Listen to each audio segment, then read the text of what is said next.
Salut à tous, bienvenue au Ciné Plaza à Mons et devinez quoi? Eh bien aujourd'hui on va parler cinéma.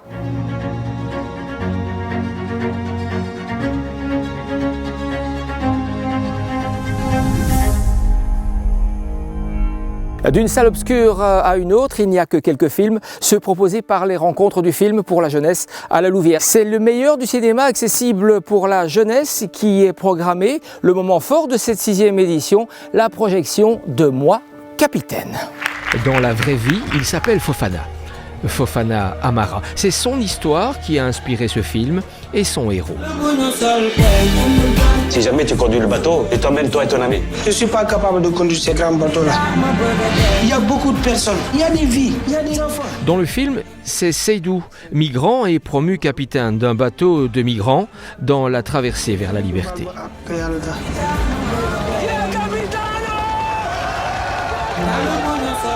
La projection de Moi, Capitaine, c'est un moment fort de cette édition des rencontres du film pour la jeunesse. Ce récit retrace ainsi le périple éprouvant d'un jeune Sénégalais en quête d'une vie meilleure. C'est difficile, c'est pour ça que moi j'essaie de parler pour parler la voix d'1 million de personnes qui n'arrivent pas à parler. Et j'essaie de parler pour qu'ils sachent qu'ils ne parlent seul dans ce combat. Il y en a moi aussi, mais j'essaie de me battre pour m'en sortir, pour aller en avant. Violence des trafics humains, souffrance des migrants, mais aussi courage. Autant d'images chocs qui ont percuté les élèves et leurs professeurs.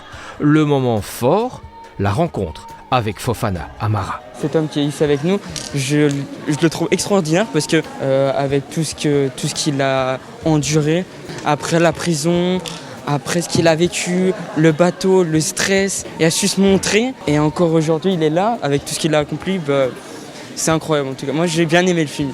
On n'en parle pas assez dans les médias et c'est triste. Et le fait d'avoir un film et d'avoir la personne qui témoigne sur ça, on se rend compte que ces choses-là, c'est réel et que les gens peuvent s'en sortir. On nous montre vraiment ce qui se passe de l'immigration qu'on ne voit pas. Genre les enlèvements, l'esclavagisme et tout ce qu'on ne nous montre pas en fait à la télé. L'idée, c'est d'encourager les jeunes à ne pas être des spectateurs passifs, à recevoir les films, à réagir et à pouvoir poser des questions à une série d'intervenants, à donner leur ressenti aussi par rapport aux films qu'ils découvrent. De la maternelle au secondaire, ces rencontres du film pour la jeunesse permettent ainsi chaque année de s'éveiller à d'autres réalités. Pour beaucoup, c'est une porte ouverte sur le monde, dans un lieu qu'ils découvrent souvent pour la première fois. Elle pourrait être un art iconographique du cinéma. La tapisserie, c'est une grande tradition tournaisienne. La tapisserie, c'est lissière, c'est teinturier et notamment celui que nous avons rencontré au Crécite à Tournai.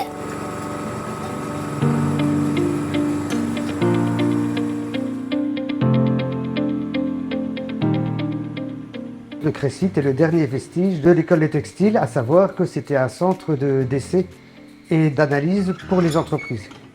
Et ces entreprises travaillaient directement avec donc les 3 formations que nous avions ici, teinture, bonnetterie, donc tout ce qui est tricot et tissage. J'en suis issu. J'ai fait la formation ici, donc c'était un bachelier en teinture.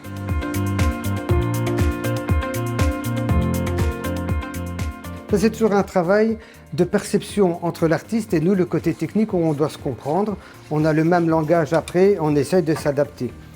Donc parfois, travailler pour 10 grammes d'une nuance bien précise va me prendre autant de temps que de travailler pour 18 kilos. Parce qu'il faut effectivement arriver au plus précis possible. Il y a des fois, ce sont des mélanges, donc ça va aller. D'autres fois, il faut être très très précis ou tout au moins bien correspondre à l'esprit de l'artiste. Et ça, ce sont les lissières à ce moment-là qui nous transmettent leurs intentions ou leurs demandes.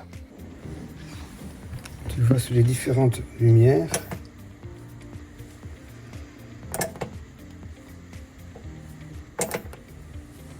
Et je reviens à la lumière normale.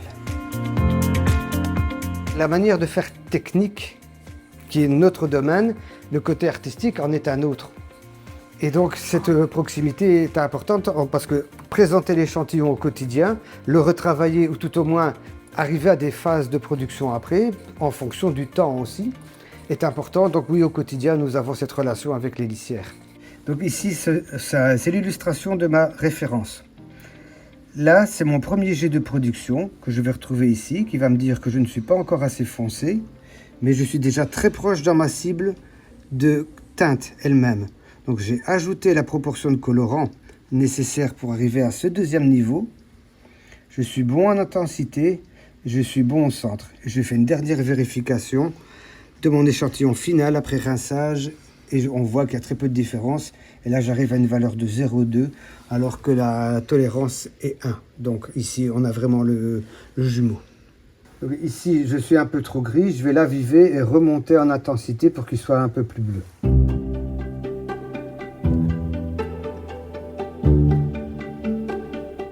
Maintenant que j'ai fait mon premier jet de teinture, je vais apporter la correction. J'ai la valeur du spectro. Je vais ajouter le colorant nécessaire pour poursuivre le deuxième cycle de teinture. Je vais prendre la quantité exacte par rapport au poids de matière. Je vais prendre 0,27 g, plus ou moins. Donc maintenant, je vais dissoudre mon colorant pour qu'il ne plaque pas sur la matière. Il a besoin d'être bien dissous à l'eau chaude. Donc pour ça, je vais mettre un agitateur magnétique et de l'eau chaude. Voilà.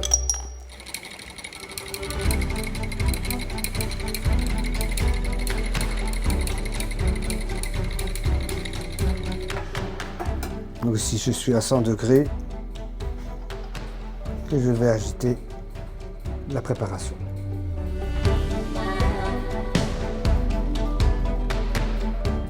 L'importance de notre travail, que ce soit pour les bandes de lin que nous faisons pour la restauration, est d'être le plus précis possible dans les nuances de façon à être le plus discret pour que le travail soit le plus réussi possible. La reproduction est le travail le plus compliqué entre guillemets. C'est pas le côté technique, c'est le côté vraiment refaire et bien faire à la demande du fil. Parfois ce sont des très petites quantités, mais c'est ce qui fait notre force ici.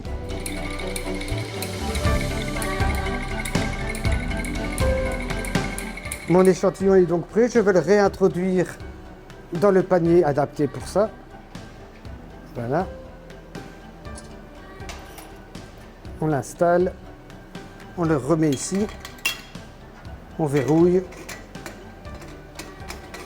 Mes bobines sont prêtes. Et maintenant je vais ajouter la quantité de colorant que j'ai préparé pour la correction et relancer la machine.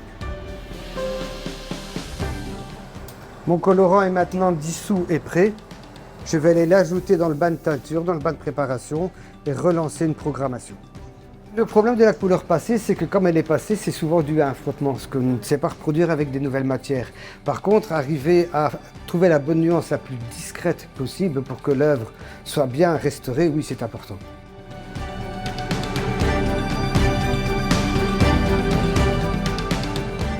On travaille à 98 degrés dans ce cas-ci. La préparation va être réinjectée dans le tube. La pompe va faire circuler le bain nouvellement coloré dans un sens et puis dans l'autre. Et un peu à la fois, la température va s'élever et le colorant va se diffuser partout dans les bobines et se fixer.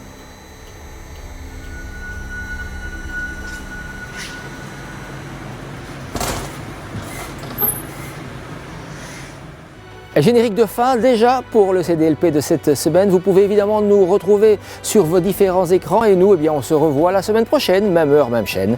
À très bientôt.